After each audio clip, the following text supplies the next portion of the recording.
नमस्ते दर्शकों। आज हमारे साथ स्टूडियो में सीए राजीव कुमार जी जुड़े हैं। ये सीए है, आर्बिट्रेटर, एडवाइज़र और ऑथर। इनकी 2 किताबें ऑलरेडी मार्केट में आ चुकी है, बट आज हम सर से तीसरी किताब के बारे में भी बात करेंगे जो अभी मार्केट में जल्द आने वाली है, how to form a nation. Sir, readers आपकी इस किताब से क्या एक्सपेक्ट कर सकते हैं या क्या इम्पैक्ट हो सकता है रीडर्स के लिए? The whole book is on the benefit of the nation. एक अच्छे राष्ट्र के निर्माण में जो मैंने अभी तक अपना एक्सपीरियंस यूज़ किया है, देख के काफ़ी कीन ऑब्जर्वर बन के, तो वो सारी चीज़ें मैंने मेंशन की है। अलग अलग रिफॉर्म्स बनाए हैं, political reform, administrative reforms, social reforms, economic reforms and then judicial reforms. तो उनके जरिए कैसे एक देश को प्रोस्पेरस, डेवलपर एंड पीसफुल बनाया जा सके, यही मैंने कोशिश की है उसमें। से बहुत ही लॉन्ग टर्म विजन दी है आपने इस किताब में और रीडर्स इससे डेफिनेटली बहुत बेनिफिट कर सकते हैं। सर, ये बुक कब तक आ जाएगी हमारी मार्केट में? आई एक्सपेक्ट कि विद इन 20 to 25 डेज आ जानी चाहिए। बेसिकली आई वॉज इंटरेस्टेड कि मतलब इलेक्शन से पहले आए, लेकिन क्योंकि इसमें थोड़ी लीगैलिटी ज़्यादा थी, लीगल पॉइंट्स के प्रोसेस था और पब्लिकेशन प्रोसेस काफ़ी ज़्यादा इन्वॉल्व थे, other than my earlier 2 books that is on time management and business management के। तो ये थोड़ा सा उससे डिफरेंट था, तो इसलिए थोड़ा टाइम लग गया। Definite sir, we will be on a lookout for your new book.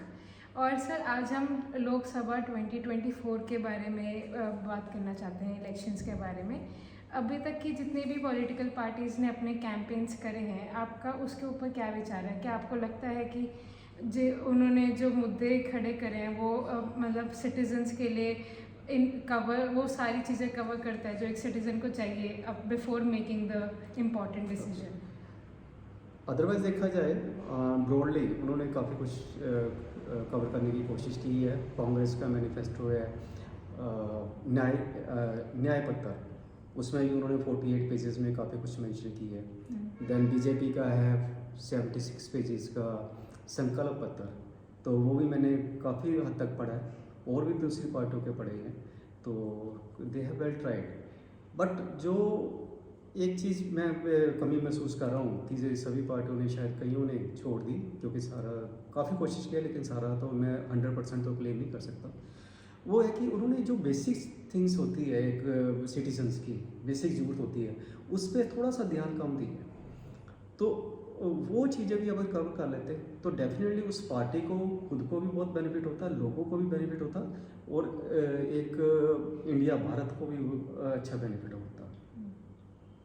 तो सर, ये बेसिक चीज़ें क्या क्या आ सकती है जिसके ऊपर आप कहना चाहते हैं? आपने फिल्म का नाम सुना होगा, देखा तो नहीं होगा, this is I am sure, 1975 की बात है, रोटी कपड़ा और मकान। हाँ जी, सुना ज़रूर सुना, ठीक है। इस बार मैंने कपड़ा को छोड़ दिया कि उसका अरेंजमेंट हो जाता है, लोग आज फैशनेबल है और इन चीज़ों पे पैसे काफ़ी लगा देते हैं, कि चाहे कोई कहे चाहे ना भी कहे। उसके बाद आए थे रोटी, मकान, और आज के टाइम में आफ्टर 55 ईयर एजुकेशन, मेडिसिन, जो कि उस समय नहीं थी 50 साल पहले, ये भी मैंने इसके साथ कवर की है, बेसिक नेसेसिटी में कवर की है। और last transportation, local transportation to some extent, ऐसा नहीं कि आप कहोगे मेरी जी यहाँ से लेके USA की जो फ्लाइट है वो सस्ती हो जाए, नहीं, वो नहीं, तो लोकल आपको जो अपने काम के लिए करनी पड़ती है, ये चीज़ है। तो ये मैं अब समझता हूँ कि ये 5 चीज़ों को थोड़ा कवर करना चाहिए, और कवर करना चाहिए था, कईयों ने किया है इस चीज़ों को, तो और कवर करना चाहिए। आप कहते हैं कि उनके प्राइस पॉइंट को या प्राइस पॉइंट, बेसिकली इन चीज़ों की जो अवेलेबिलिटी है टू दी कंज्यूमर, वो एक रीजनेबल प्राइस पे होनी चाहिए। अननेसेसरी इसमें फ्लक्चुएशन, स्पेकुलेशन नहीं होनी चाहिए, कंपनियों को ये चीज़ें अलाउ नहीं होने देनी चाहिए। खाने की बात है और कंस्ट्रक्शन की अगर बात करें, तो खाने को बेसिक जो आपका नीड है उसके बेसिस पे एक कैटेगरी बनाओ, और जो उसके बाद वांट बेसिस है, एक्स्ट्रा आप खर्च करना है उसके लग। सिमिलरली जो कंस्ट्रक्शन की है, जो उसकी आपकी बेसिक मटेरियल की है कॉस्ट, उसकी लग, और जो आपकी लग्जूरियस आइटम है उस पर लग, डेकोरेटिव आइटम्स। जब आप इन चीज़ों की कैटेगरी बना देंगे तब आपने क्या करना है, इनकी प्राइसेस में एक fix percentage of profits allow करना है कंपनी को, जहाँ it may be small slab से 5 to 7%, 5 to 8% etcetera.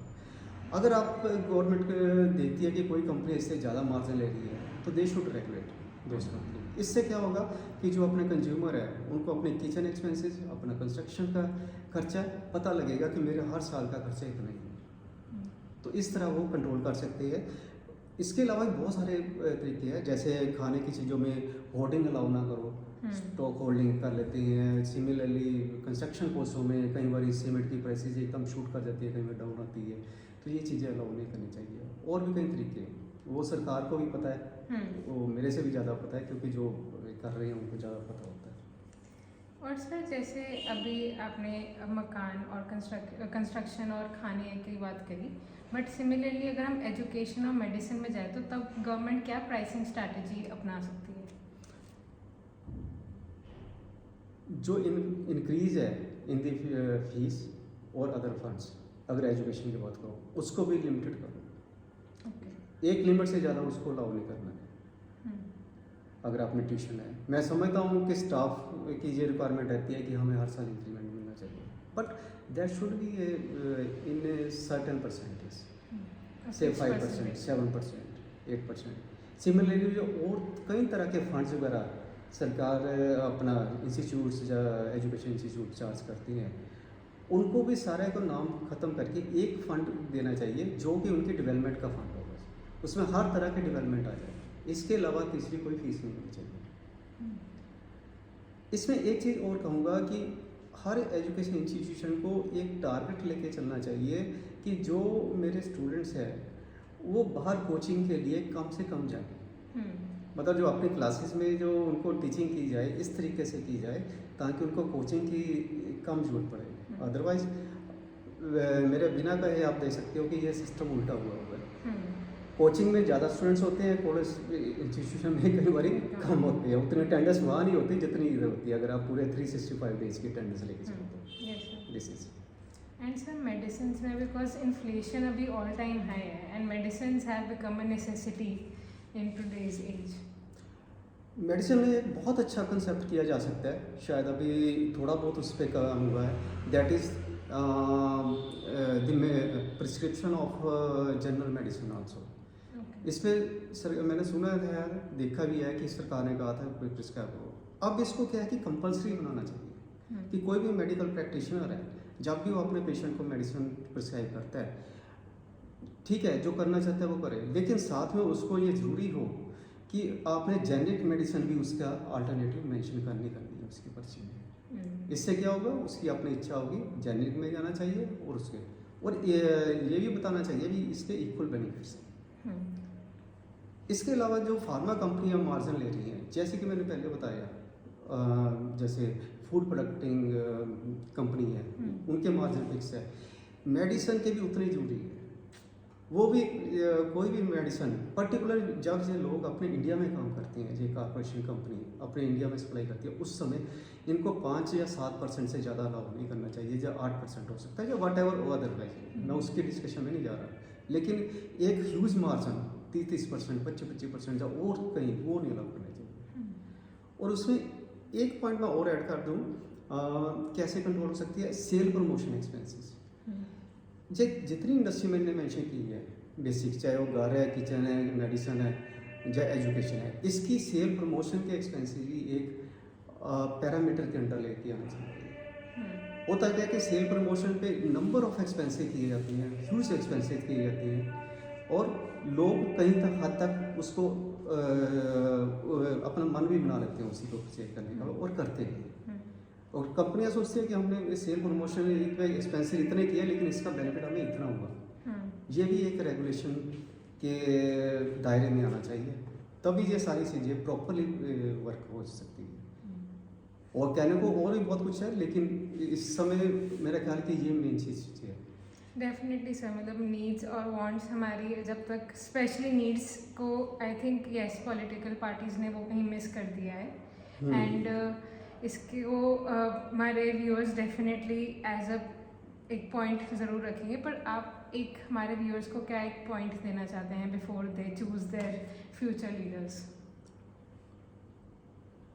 Take the Lok Sabha election a different election than the council election as well as the Vidhan Sabha election, जो कि local level पे होते हैं। लोकल लेवल की वो नज़रिए से देखी जाता है कि हम मेरे गली मोहल्ले में ये चीज़ चाहिए, मेरे शहर में ये चाहिए, मेरे गांव में ये चीज़ चाहिए, हमें बिजली की सप्लाई नहीं, हमें वो चीज़ नहीं है, जब पानी की दिक्कत है या और कई ऐसे चीज़ें हैं, लोकल लेवल पे करप्शन भी आ जाती है। तो उनको चाहिए कि ये हम एक 543 मेंबर चुनने जा रहे हैं। अगर मैं भारत की बात करूं तो 543 मेंबर्स क्या होंगे, आपकी पूरी कंट्री को 140 करोड़ के लोगों को रिप्रेजेंट करेंगे, not only in India but in whole world also. तो एक ऐसी पार्टी होनी चाहिए जो अपने देश में पीसफुल माहौल, reasonable prices, employment opportunities, manufacturing segment में डेवलपमेंट के साथ साथ होल वर्ल्ड में भी अपना दबदबा बना सके, इस तरह की अप्रोच होनी चाहिए, हर सेक्टर में आगे बढ़े। तो मैं लोगों से यही अपील और मेरी ओपिनियन भी यही रहेगी कि आप इस चीज़ को कंसिडर करते हुए पार्टी को वोट दो, तभी अपना देश अच्छा दे और देश बहुत तरक्की कर सकता है। डेफिनेटली हमारे व्यूअर्स इस पॉइंट को ज़रूर अपने दिमाग में रखेंगे बिफोर दे चूज़ और बिफोर दे इलेक्ट। और दर्शकों, हमें बहुत ही अच्छा इंसाइट मिला है राजीव सर से। अगर आपको कोई भी और सवाल हो तो आप हमारे कमेंट सेक्शन में लिख सकते हैं और हम वापस से मिलकर उन सब क्वेश्चंस को एड्रेस करेंगे। बट तब तक के लिए शुक्रिया। Thank you.